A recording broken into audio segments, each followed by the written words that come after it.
Merci beaucoup le Thiès Sport donc, de nous donner l'occasion aujourd'hui de parler de notre ASC parce qu'on a commencé depuis le début de saison, donc c'était pas facile du tout, mais on a su tenir le cap. Nous savons tous que les préparations du mouvement navétane, surtout pour une équipe, c'est pas facile, mais quand même on a fait ce qu'il fallait faire. Le recrutement du coach, des joueurs, donc tout a été au complet. On a fait à peu près une assez belle saison jusqu'à l'instant. Oui, en fait, comme on dit toujours, hein, la finale c'est une fête. Donc on est en train de se préparer sur l'aspect technico-tactique pour gagner d'abord la finale. On est en train aussi de se préparer pour la fête en confectionnant des t-shirts, des banderoles, donc mettre tout le quartier dans l'atmosphère de la finale. Donc tout est fin prêt, en principe normalement. Donc la finale devrait se jouer le samedi 23. Donc l'aspect technico-tactique, comme tu peux le voir, hein, donc le coach est en train de faire ce travail-là. Donc côté dirigeant, côté supporter et côté sponsoring aussi, nous mobilisons pour vraiment être autour de l'équipe, non seulement fêter, mais aussi gagner.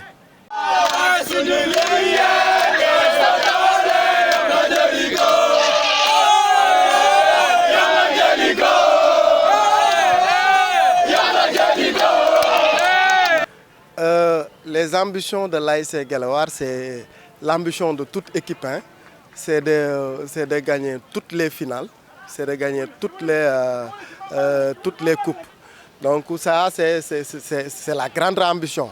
Mais en réalité, notre modeste ambition, c'était d'être en finale zonale et d'atteindre les quarts de finale et les demi-finales donc au niveau du département.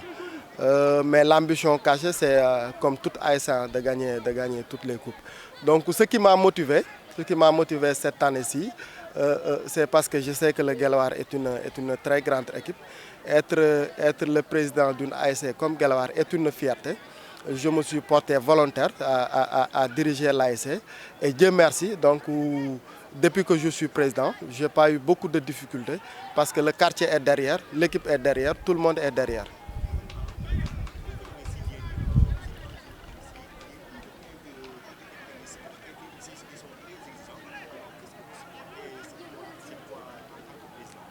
Oui, parce qu'en fait, c'est ce que j'aime chez les Guelwaar. Hein.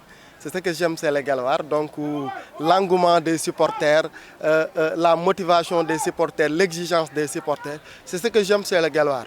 Mais quand même, il y a une chose à rectifier parce que supporter ne veut pas dire faire des actes barbares. Supporter ne veut pas dire détruire les stats, ne veut pas dire insulter le joueur ou le coach. Ou se bagarrer entre nous. C'est l'aspect à rectifier et je pense qu'on l'a réussi cette année-ci. Donc pour dire même le prix du supporter, si c'était à donner, donc j'allais le décerner à l'ASC Guelwaar.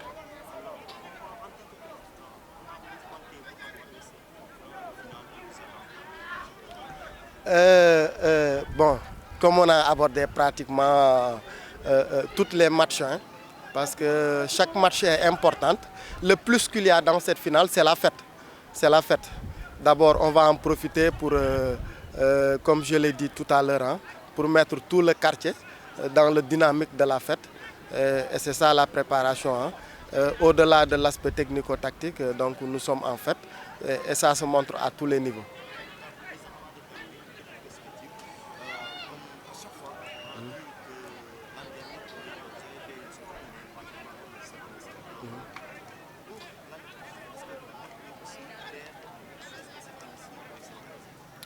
Ah, bien sûr. En fait, bien sûr.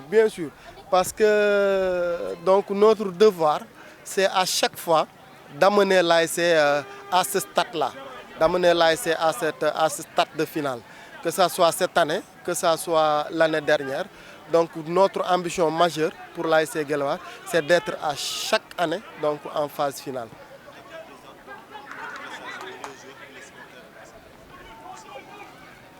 Bon, d'abord pour les joueurs, je l'ai dit d'abord de rester concentrés.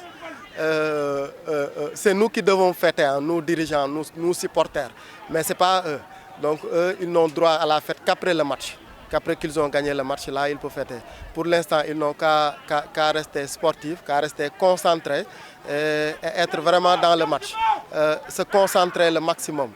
Et en ce qui concerne les supporters, comme ils sont en train de le faire, qu'ils se mobilisent, qu'ils se mobilisent davantage, que le stade soit plein à craquer, qu'on chasse que Guelwaar est là.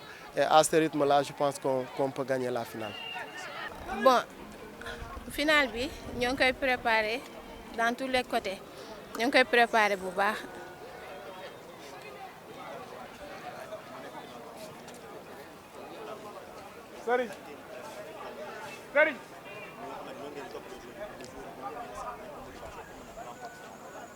Bon, joueurs yi moom ñoo ngi leen di toppatoo dans tous les côtés boo bëggee dégg-dégg bu dee ci lekk bu dee côté yëpp entraînement lépp ñoo ngi leen di toppatoo incha allah ba bëgg nañ bu ñu demee bu jour ba ñu mën a am ndam.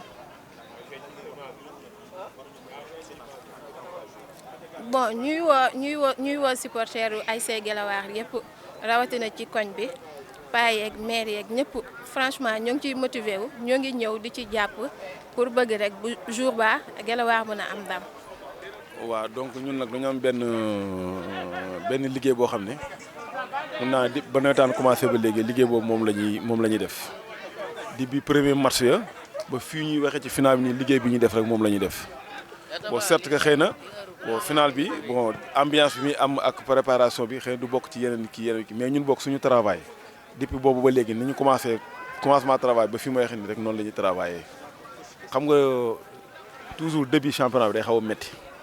bon te ñu ni wax dëgg yàlla dañu ne équipe boo xam ne duñu équipe bu ndaw bon parce que tey ñii képp koo ne Guelwaar ngay dajal bon di nga ko waajal boo xam ne souvent loolu tax muy métti ñun parce que vraiment suñu début métti woon na lool bon commencement bi xam nga métti woon na mais après comme ñun yàlla dafa def bon vraiment dañu am ay ñoo xam ne am expérience lañ ci côté boobu bon vraiment ñu indiwaat xale yi dalal leen bon vraiment ñaaxaat leen bon loolu moo tax suñu match ak Guney Cité gisoo ñu niil yàlla boole fi ñu boolewaat ñu encore yàlla def ñu gañ ko mais à chaque fois match Guelwaar Guney Cité moom du yomb waaw du yomb. waaw vraiment état esprit joueur yi moom wax dëgg yàlla moom dip boobu ba léegi ñun ñi nekk ñoom xam nañu vraiment bon ambiance moo fi am kaf ree boo ñëwee fekk ñu ak ñun da nga yaakaar ñoom maase xam nga mais boo ñëwee kaf ree nga fi gis boo xoolee ni entraînement bi sax boo nga xam vraiment daal ñi ngi sant yàlla quoi vraiment ñi ngi sant yàlla.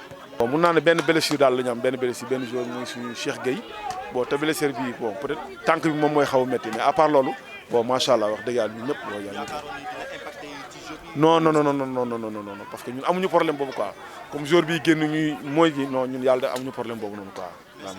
bon ñu ngi lay nuyu bu baax waa Thiès Sport di leen gërëm di leen sant si teewaay bi bon pour wax si dina xaw a yomb parce que liggéey la boo xam ne yombul pourquoi yombul nawetaan dafa am aspect boo xam ne dafa am solo muy lu mënta am aussi volet sport moo am solo muy le football donc pour nga dem il faut nga jéem a taxaw xool ban équipe ngay taxawal mais équipe bi ngay taxawal aussi ça ne veut pas dire que ni da ngay jëli lépp si biti kon amoon na liggéey bu xaw a métti boo xam ne da ngay démarrer sa koñ am benn base bi sa koñ soo ko xool li nga manqué sa koñ daw wuti ko si biti ñëw boole ko mu doon benn équipe pour nga mën a dem c'est pourquoi c'était un peu difficile si commencement bi mais alhamdulilah ndax sunu koñ am nañ fi benn base boo xam ne ay joueurs lañu ay compétiteurs lañu bon bi ñu basé aussi ñooñu rek li des rapidement dafa yomb waaw donc xam nga déjà li njëkk mooy ki nga xam ne da nga koy indi mu dëkk sa koñ kooku da nga am benn aspect bu mu joué si yow parce que moom déjà la majeure partie suñu jour soo xoolee état booy ay supporters ASC Guelwaar la doon donc ñooñu day yomb si ñoom parce que koo si seeti d'accord nag nawetaan dafa métti koo si seeti dinaan la ASC bi laaju ma ko dara donc yow li la war mooy dal ngay régler ñëw jox ko pour que mu défendre couleur koñ bi mu loolu moo ñu gën a motiver pour que ñu bañ a génne yenn somme colossales yi di ko jox joueur loolu moo ñu motiver ñu naan jël suñu base koñ ba pare expertise locale boo xoolee coach bi si koñ bi la dëkk soo xoolee la majeure partie des joueurs si koñ bi la dëkk bi ñu ko tabaxee ba pare nag ñu xool les aspects yi nga xam ne koñ bi amuñu ko ñu daw wuti ko si biti ñëw boole ko li nekk si koñ bi c'est pourquoi moo ñu mën a pousser ba njëg li on est confiant à 200%. Parce que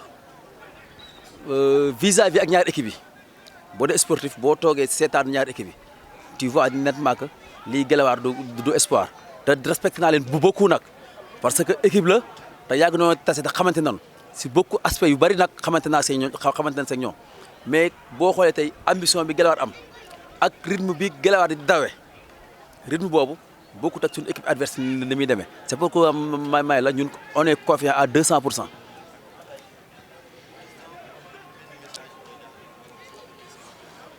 waaw message bi njëkkalee jàllale joueurs yi mooy que ni nan xam ne une finale ça ne se joue pas mais ça se gagne parce que fête la mais aussi fête gi boo perte finale sa fête dootul neex c'est pourquoi message bi leen njëkk a lancé mooy nan concentré wu ak lu mënti am football c'est 90 minutes plus les prolongations ba si série kon à tout moment nan concentré wu nekk si ñoom si seen match message bi may lancé supporters yi mooy non violence de 1.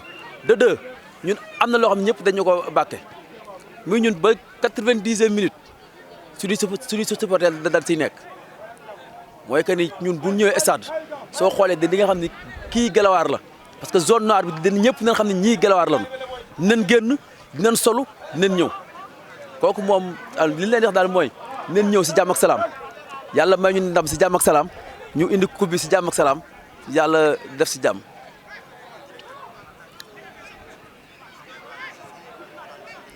non moral joueur soo xoolee di nga xam ni le moral est bien waaw parce que soo xoolee nii di nga xam ni équipe buy dute si tu es sportif soo xoolee di nga xam équipe buy dute ak équipe bu dul dute donc soo xoolee li ñuy def suñu ginnaaw tu sais que ni équipe bi dina nekk équipe buy dute.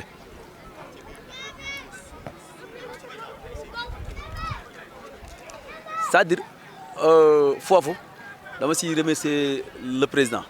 parce que franchement parler am na côté boo xam ne malgré il est le président mais dafa ma see jàppale mooy que ni bi ñu dikkee je l'ai dit que ni nañ seeti tous les anciens mooy képp koo xam ne mës nga liggéeyal Guelwaar dara na la seeti bon soo gisee li ko waral sax mooy que ni ren jël nañ ku mel ni Mame Cheikh Anne nga xam ne nekkoon na fi président ASC Guelwaar nekk fi secrétaire général ASC Guelwaar donc ñu jël ko def ko parrain final bi kon ce qui veut dire que ni danoo jëli mag ñi seen xam-xam jël ndaw ñi seen doole boole ko mu nekk doole ASC Guelwaar donc may lancé waat appel que ni ñun ñëpp nañ dellusiwaat suudewu xam ni benn star lan am muy ASC Guelwaar que lépp lu ñuy def ASC pour ASC Guelwaar la te bëgguñu suñuy ñu génn di football yi ñu ñuy gagné ñëw di xool suñuy raq ak suñuy jarbaat ak suñuy doom di jooy ñun loolu moo ñu amul importance que ni bu ñuy dem bu nanu reyante suñu bopp bu ñu dikkee suñu doom yooyu ak suñu jarbaat yooyu ak suñu raq yooyu dañuy ree mais pas ñuy jooy loolu rek nag moo ñu bàyyi si nawetaan du leneen